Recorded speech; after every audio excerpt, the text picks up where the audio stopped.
Ok, bien bonjour et bienvenue à notre session de ce dimanche. Toujours un plaisir d'être avec vous. Mon nom est Chris Terrier et nous allons présenter l'atelier d'aujourd'hui. Alors, si vous êtes ici pour la première fois, je vous souhaite encore une spéciale bienvenue et j'espère que je vais vous revoir dans une autre session. Alors, aujourd'hui, on a l'atelier numéro 2 et j'espère que ça ne va pas être la dernière fois que vous allez participer. Même si vous n'avez pas encore vu l'atelier numéro 1, je pense que ça va être OK pour vous parce que vous pouvez toujours reprendre en français et chaque dimanche à cette même heure. On a certains collègues qui travaillent avec nous qui présentent cette session. Mais tout au cours de la semaine, il y a d'autres ateliers, d'autres workshops qui se font en anglais, en espagnol, en différentes langues que vous pouvez vous joindre à nous et participer pour apprendre certains concepts qui peuvent vous servir. Alors, je vais commencer pour vous dire que nous sommes dans une campagne pour l'éducation financière et notre mission, c'est de pouvoir partager des concepts et de l'éducation qui peuvent aider les familles à prendre des meilleures décisions et à construire de la richesse. Avant même de commencer cette session aujourd'hui, je dois vous souligner que nous n'allons pas faire des recommandations. Nous n'allons pas vous dire quoi faire parce que nous n'avons pas eu une discussion pour savoir où vous êtes et qu'est-ce que vous cherchez à réaliser maintenant. Nous n'avons aucune intention de vous vendre des produits d'assurance ou d'investissement. Et cet atelier est juste à titre éducatif. Nous sommes dans cette campagne que j'ai mentionnée pour la littératie financière. Nous voulons apporter un peu de sensibilisation, nous voulons apporter de l'éducation nécessaire pour vous et pour votre famille.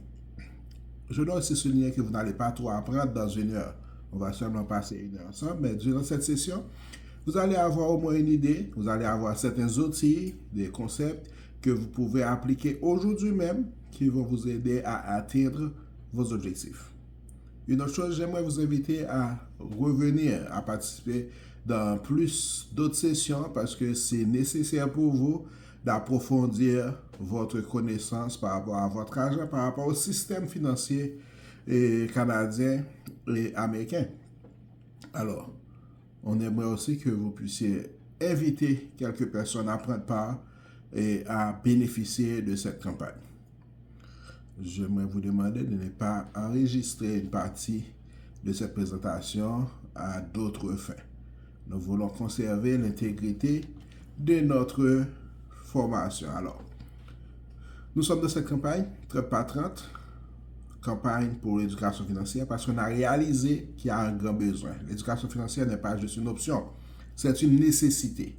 Alors, le WSB, notre communauté, s'est engagé à éduquer 30 millions de familles. Nous voulons atteindre 30 millions de personnes avant la fin de 2030. Alors, bravo que vous participez aujourd'hui, que vous êtes en train d'écouter ça maintenant. Vous allez pouvoir avoir certaines idées et vous allez pouvoir partager avec d'autres personnes pour qu'elles puissent être en mesure de bénéficier de ce qu'on est en train de faire. Nous disons que nous voulons construire des ponts avec l'éducation financière pour aider les gens à atteindre leur indépendance financière. Alors, pourquoi on fait cet atelier? Pourquoi on doit présenter cette formation? On sait qu'on a des informations partout, on a beaucoup de livres ou des vidéos, il y a des informations sur Internet, sur Google, on peut trouver beaucoup d'informations. L'affaire, c'est que il y a des gens qui partagent ce qu'ils veulent, juste leur opinion. On n'est pas sûr qu'il y a une certaine validité dans les recommandations qu'ils vous font tous les jours. En plus, ils ne sont pas responsables si quelque chose arrive par rapport au plan que vous allez exécuter parce qu'ils n'ont même pas des licences. La majorité d'entre eux n'ont pas une licence. Ils n'ont pas d'expérience non plus. Parfois, ils vous disent qu'est-ce qu'ils ont entendu ou une opinion, quelque chose qui a marché une fois. Ou il y en a qui sont des professionnels, mais ils sont limités à un ou deux aspects de vos finances. Alors, qu'est-ce que vous avez besoin? Vous avez besoin d'une approche holistique, un ensemble, une photographie générale de la situation. Et avec ces ateliers, nous vous aidons à être en contrôle, à être le gestionnaire vous-même de votre argent. Parce que quand vous arrivez à contrôler vos finances, vous pouvez contrôler votre avenir. Alors, comment ça se passe? Aujourd'hui, on va voir certains sujets ou bien certains points très importants que vous devez mettre en application. La première chose, on va parler des visions. On va parler d'objectifs. C'est quoi vos visions? Qu'est-ce que vous voyez dans les 5 prochaines années? Où vous allez être? Et comment vous considérez votre avenir? Quelle va être votre valeur, votre actif, votre valeur nette? Et comment vous voyez votre retraite? À quel âge? Combien d'argent? Qu'est-ce que ça prend? Et si vous avez des objectifs, c'est quoi les plans que vous avez en place pour exécuter et pour réaliser ces objectifs? Nous vous encourageons à avoir une vision grande pour vous et pour votre famille. Aussi, à avoir certains objectifs que vous allez réviser fréquemment afin de savoir si vous êtes sur la bonne voie ou s'il y a des changements dans votre situation ou s'il faut accélérer ou ralentir. Selon votre situation, vous devez avoir des plans bien tracés, des objectifs avec des plans bien tracés pour savoir c'est quand on va arriver, comment on va arriver. Alors, dans cet atelier, aujourd'hui, on va parler de votre flux de trésorerie, le cash flow. Qu'est-ce qu'il y a à la fin du mois? Qu'est-ce qu'il y a à la fin de l'année? Ou les 40 dernières années que vous avez travaillé, qu'est-ce que vous avez construit? Alors, on doit bien comprendre le cash flow régulier. Qu'est-ce qui rentre et qu'est-ce qui sort? Ensuite, on va parler un peu de la gestion des dettes. Comment gérer l'endettement pour arriver à en sortir? Comment manipuler les dettes qu'on a aujourd'hui pour les éliminer. Certains points qu'on va souligner. Un 100 $ que vous avez, sans même le savoir, vous allez voir que dans ce que vous avez, la majorité des gens pensent, oh, il n'y a pas assez, on dépense tout ce qui rentre, ou on est jusqu'au cou, et puis ça ne marche pas. Cependant, on peut avoir de l'argent qu'on ne s'est pas rendu compte. On va voir aussi où va notre argent. Par exemple, je travaille, il y a l'argent qui rentre chaque semaine ou chaque 2 semaines, mais on est toujours fauché. C'est comme, il y a un trou noir qui avale, qui bouffe notre argent. Où ça passe? Ensuite, on va voir comment on peut construire un plan réel pour se débarrasser des dettes le plus vite possible. Et puis, comment on peut augmenter son flux de trésorerie. Très important. On dit que le cash, c'est comme un roi, mais le flux de trésorerie, le cash flow, c'est le royaume même. Comment moi je peux fortifier ce royaume? La chose la plus importante, c'est pas l'argent. L'argent est très important comme un outil, mais c'est la connaissance appliquée. Alors tout ce que vous allez entendre aujourd'hui, est-ce que vous allez l'appliquer pour faire quelque chose de différent? Vous avez la possibilité de faire quelque chose si ça vous intéresse par rapport aux connaissances que vous allez recevoir. Comment augmenter son flux de trésorerie? On dit qu'il y a deux grands moyens. Soit je gagne plus, ou lorsque je gagne, si je gagne la même chose, je dois dépenser moins. La différence va être mon flux de trésorerie. Alors, comment vous pouvez dépenser moins aujourd'hui? Si tout est cher, si on a besoin de ça, on doit payer le loyer, on doit payer l'autobus, mais comment maintenant je peux gagner plus? Alors, c'est ça la bonne question. Est-ce que je peux gagner un extra 2000 $ par mois, 1000 $ par mois? Est-ce que je peux doubler mon salaire? Alors, la chose la plus importante, c'est pas combien qu'on gagne, mais c'est combien on arrive à garder à la fin du mois, combien on arrive à économiser, à investir. Nous allons souligner qu'il y a deux types de personnes dans le monde. Il y a deux personnes. Il y a une personne, quand il reçoit l'argent, il va commencer, à investir, à épargner. Il prend un 10%, un 15% qu'il va mettre de côté pour le futur, pour son avenir. Et puis il va dépenser. Cette personne a 100% l'opportunité de devenir riche, d'atteindre son indépendance financière. Et la deuxième personne va dépenser, parfois avant même de recevoir son salaire, elle commence à dépenser. Elle s'endette. Et puis, qu'est-ce qui arrive à cette personne? Il va être fauché parce qu'il va essayer d'économiser, essayer d'investir, mais on a déjà tout dépensé, il n'y a rien à investir. Et cette personne va quand même finir de travailler pour la personne A. C'est elle qui a investi, qui a ouvert des entreprises et qui a grandi pour atteindre son indépendance financière. Alors, on vous encourage à vous payer d'abord. On sait qu'il y a beaucoup de dépenses, on sait qu'il y a beaucoup de factures, mais est-ce que vous arrivez à mettre quelque chose pour votre avenir, pour vous-même, pour votre indépendance financière. Si ce n'est pas fait, on doit considérer ce concept. Se payer d'abord, faire quelque chose pour vous et pour votre famille. C'est le premier paiement, avant même de considérer ce grand appareil, ou changer le téléphone, ou changer de voiture. Est-ce que je pense qu'est-ce qui reste après avoir investi quelque chose? Alors, votre avenir dépend de vous. Ce n'est pas ni le gouvernement. Il va y avoir des élections dans les deux pays. Il va y avoir des changements de gouvernement. Il va y avoir beaucoup de situations que les gens pensent qu'ils vont améliorer leur situation financière. Mais je vous garantis, c'est vous-même qui pouvez faire votre élection en commençant à économiser. Et puis, ça va faire une différence pour vous et pour votre famille. À la fin de la journée, vous pouvez vous poser cette question. De ce que je gagne, est-ce que j'arrive à investir 10%? Sinon, je dois trouver des moyens pour pouvoir investir. La première chose, on doit trouver où on dépense chaque jour, chaque semaine.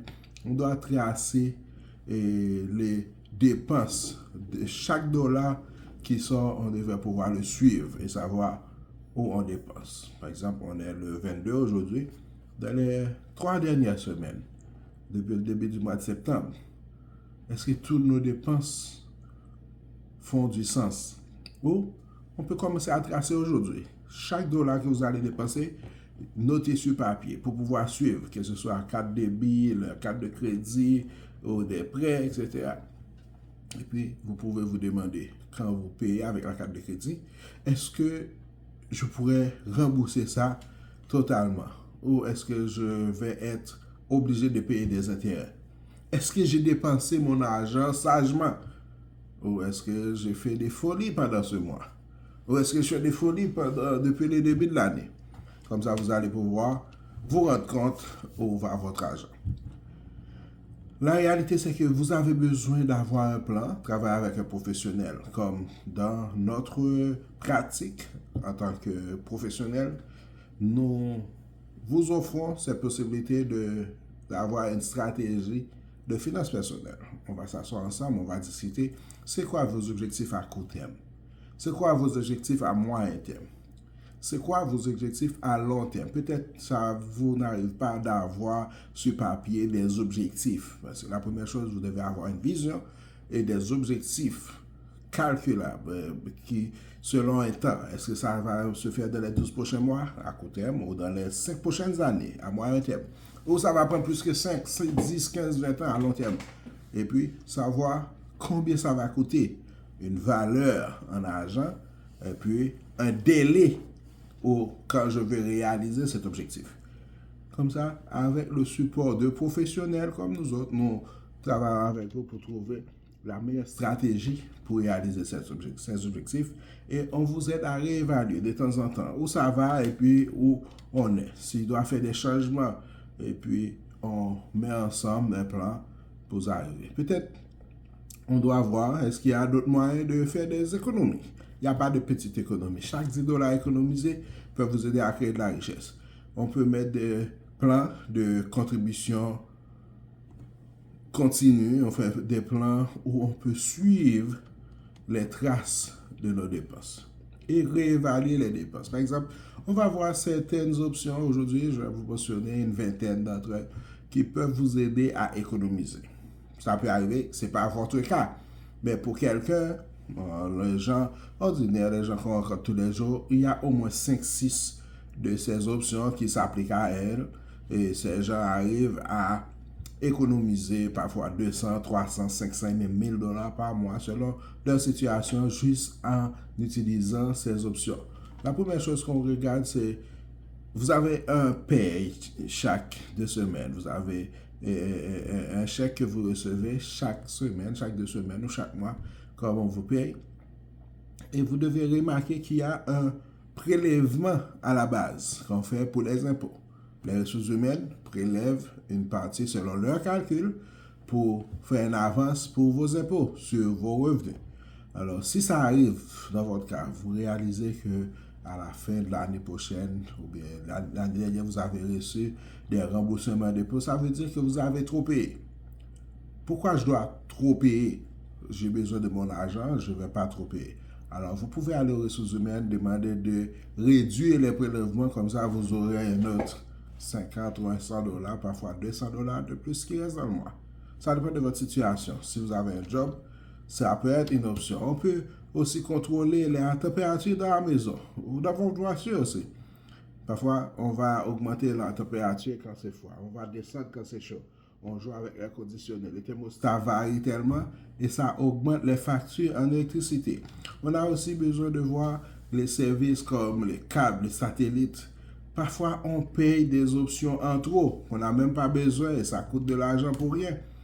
On peut utiliser aussi des coupons comme quatrième option. Des coupons pour l'épicerie, pour le restaurant. Il y a toujours un rabais, 20%, 30% de rabais, parfois même 50% de rabais. Utilisez les coupons. Ça ne fait pas de vous quelqu'un de, comme de cheap, mais ça fait quelqu'un de smart, quelqu'un qui est intelligent, qui veut réduire les dépenses non nécessaires. Réduire le café, le Starbucks, on appelle le Six Box. En général, un café de 6 dollars tous les jours. Pour le mois, ça fait plus de 200 dollars. Alors, si vous fumez, est-ce que je peux réduire un paquet de cigarettes? Si je prends l'alcool, est-ce que je peux réduire une bière ou cette fin de semaine? Je n'ai pas besoin de vin. Occasionnellement, je peux faire quelque chose, mais est-ce que j'ai besoin de le faire régulièrement? Si vous allez au restaurant régulièrement, vous avez des heures qui sont moins chères, comme ce qu'on appelle des happy hours. Je ne sais pas si c'est des heures heureuses que vous pouvez utiliser, qui a des réductions dans le menu. Il y a aussi la possibilité d'amener vos repas pour votre dîner au travail, votre déjeuner, votre dîner au travail, parce que chaque fois qu'on va aller prendre, on va au restaurant, on va prendre une pizza, on va commander ce sandwich, ça coûte un autre 15, un autre 20 dollars tous les jours. Et comme ça, on peut réduire certaines dépenses. Pour les gens qui vont acheter des voitures. Une voiture d'occasion peut coûter beaucoup moins qu'une voiture neuve. Ça dépend de votre situation. Réévaluer les options que vous avez pour la franchise, pour votre assurance d'auto, l'assurance à la maison. Ça peut être 500 dollars de franchise. Si vous augmentez à 500 dollars, ça peut réduire. Si vous augmentez à 1000 dollars, ça peut réduire 30, 40, 50 dollars par mois sur vos primes.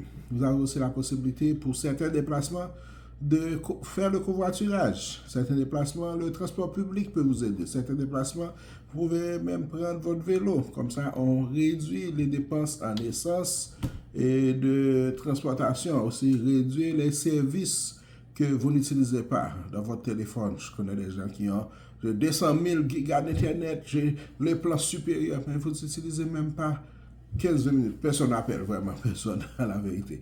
Et un petit texte, ça prend le minimum.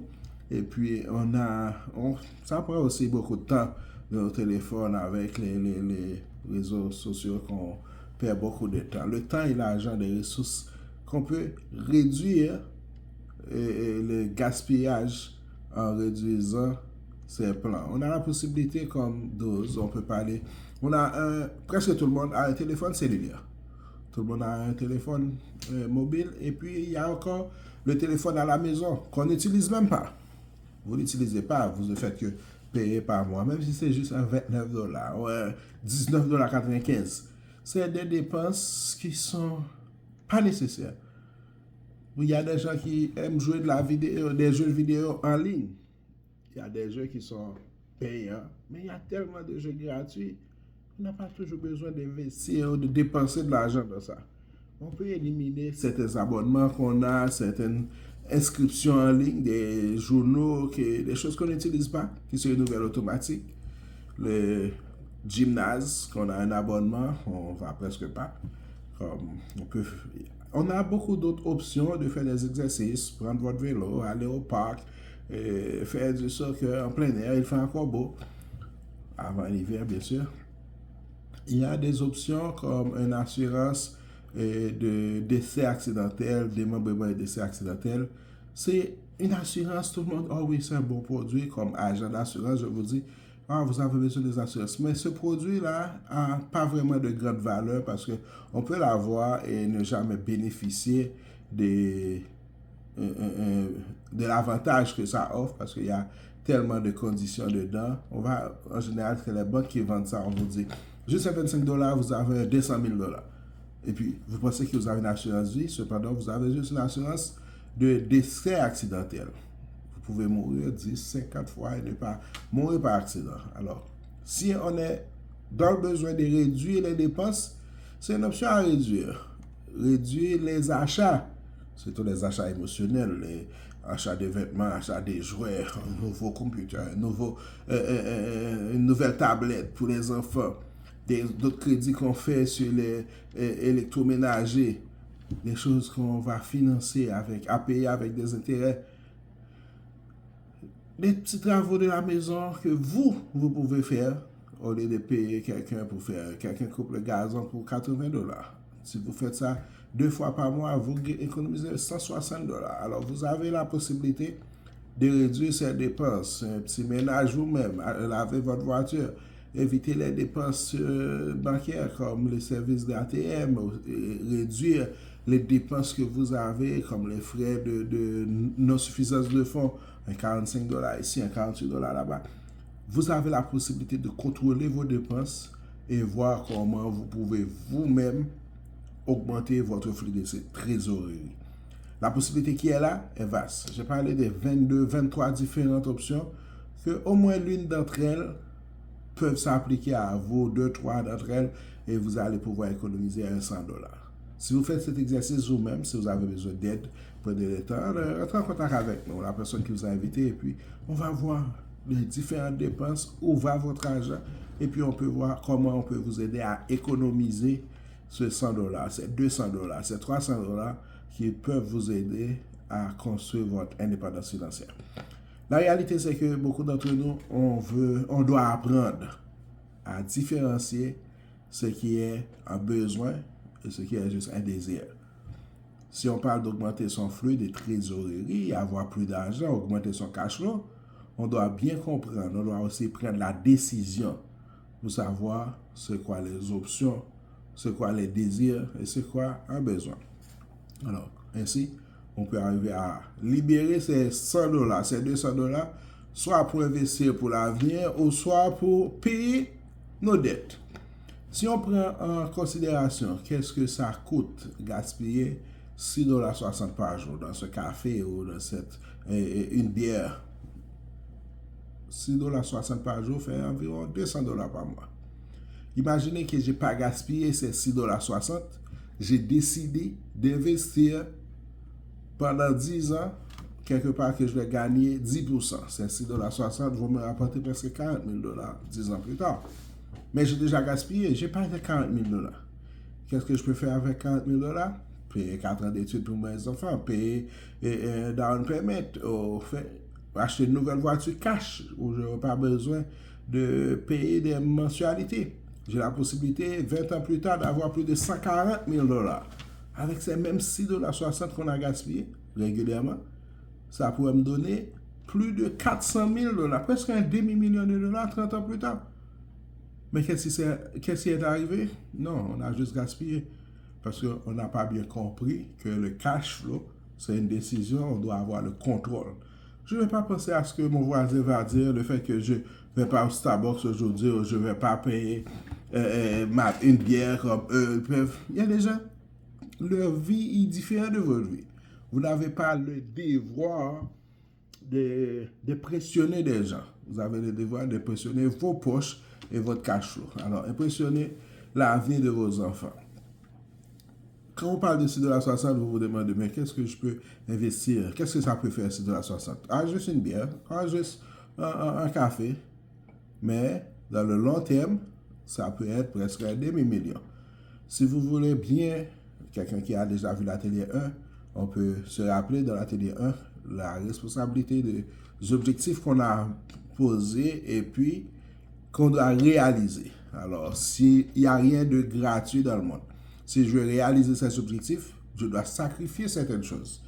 Ou je dois renoncer à certaines choses. Ainsi, je vais renoncer à ce café, je vais renoncer à cette bière, à cette cigarette, je vais renoncer à avoir un Lexus qui va me coûter $500 de plus, mais je continue avec la Toyota ou avec la Honda afford, je peux me permettre. Alors, c'est à vous de savoir qu'est-ce qui est important pour vous. Il y a certains concepts qu'on doit bien comprendre. Comme on parle de actifs, on parle de passifs, on parle de valeur nette.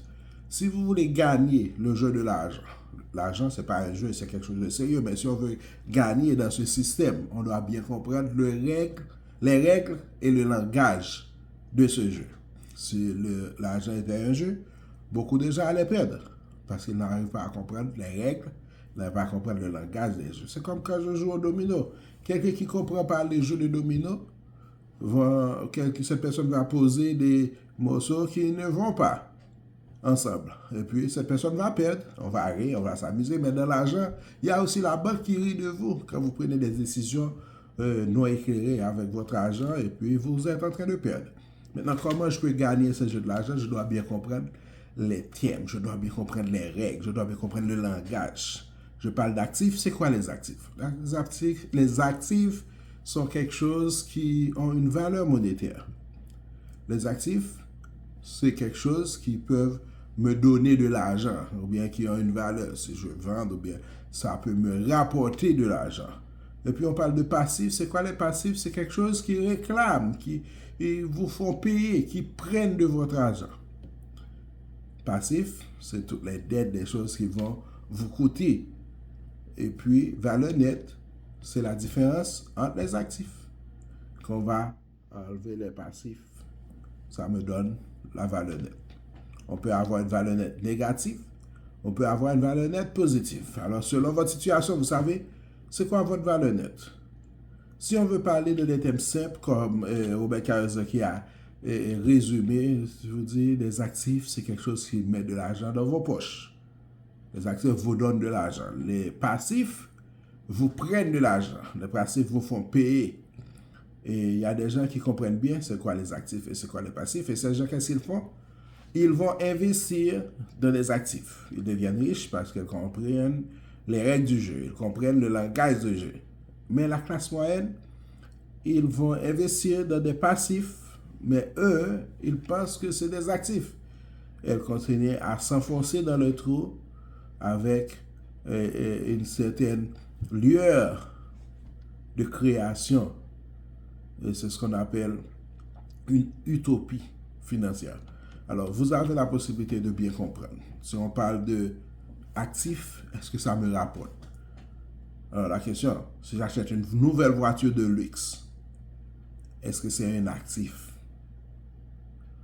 Les portefeuilles ou les valises que les femmes aiment, les valises de Mac, les jouets, est-ce que c'est des actifs ou c'est des passifs?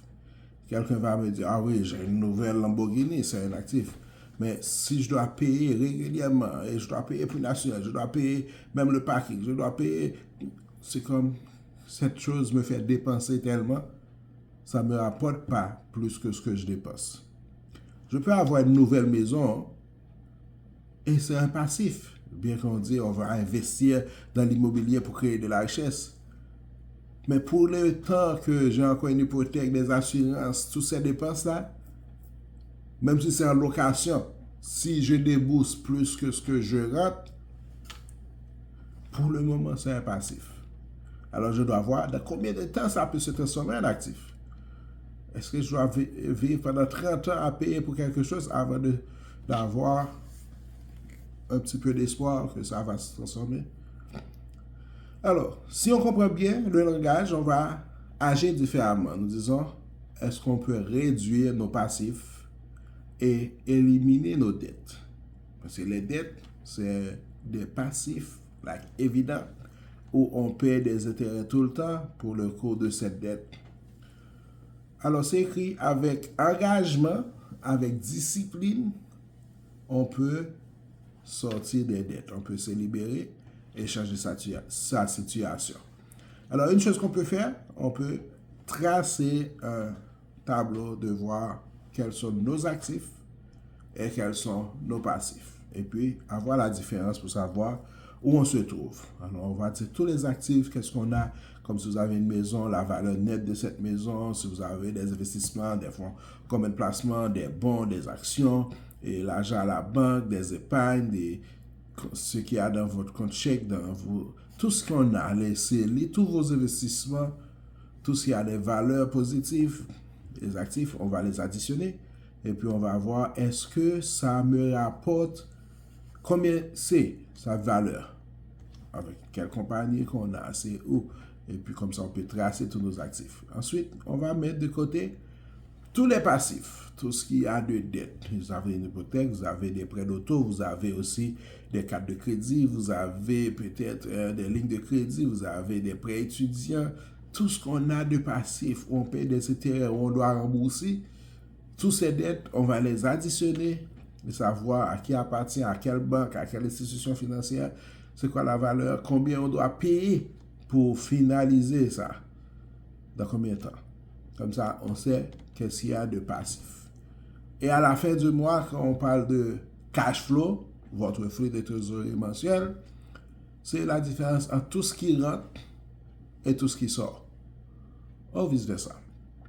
Alors, total de nos revenus pour ce mois, moins toutes les contributions qu'on fait pour ce mois pour construire des actifs, moins toutes les contributions qu'on fait pour ce mois pour payer et éliminer nos passifs, moins les dépenses régulières, nos dépenses quotidiennes, et puis ça va nous donner le total des cash flow.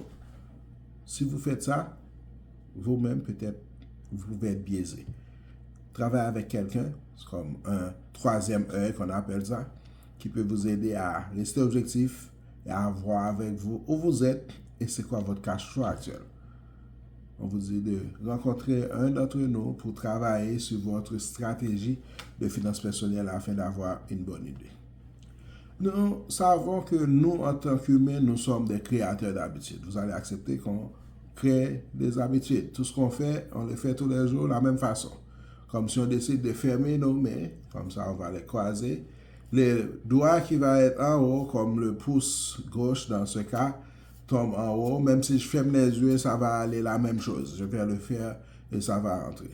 Alors si je décide de mettre le pouce de la main droite, ça prend un effort, ça prend un travail. Je dois m'assurer de le poser d'abord et puis de faire le reste. Ou chaque fois je vais le faire, le gauche. C'est l'habitude. Alors, d'autres habitudes qu'on a, par exemple, si je vais croiser mes bras, alors le bras qui va en haut ou le bras qui va en bas va être la même chose. Alors, si quelqu'un me demande de faire quelque chose de différent, je dois prendre le temps d'appliquer un effort. J'arrive même pas à pouvoir croiser les bras comme quelque chose de nouveau. Mais si je dois le faire, je vais finir par m'habituer parce que je vais pratiquer. Je vais le faire aujourd'hui, je vais le faire demain, je vais le faire 3 fois le matin, je vais le faire encore plus tard. Et puis à la fin de la journée, ça va être OK. Alors ces habitudes, on les a créées. La même chose, si on décide d'attacher ces boutons de chemise, par exemple, il y a des gens qui vont commencer jusqu'en bas pour monter, mais il y a des gens qui vont commencer en haut pour descendre. C'est l'habitude. Des petites affaires simples ou des gens qui vont se raser ou une fille qui va se maquiller. Alors, si je fais de gauche vers la droite, je vais toujours faire de gauche vers la droite ou de droite vers la gauche. Alors, si je fais différemment, je dois pratiquer. Alors, la même chose, si on a l'habitude de faire des dépenses non nécessaires, de gaspiller de l'argent, on veut créer des nouvelles habitudes, ça prend un effort. Vous n'allez pas vous être découragé, vous allez vous tuer vous-même parce que vous n'arrivez pas à le faire aujourd'hui, vous n'arrivez pas à le faire demain. Ça prend des efforts. On va créer ces nouvelles habitudes. Alors, on doit créer ces nouvelles habitudes pour pouvoir changer sa situation si c'est nécessaire pour vous. Autre concept qu'on parle beaucoup dans tous les ateliers, ne vous fatiguez pas, vous allez entendre parler de la fondation financière. Notre mission même, c'est d'aider les familles à avoir une bonne fondation financière.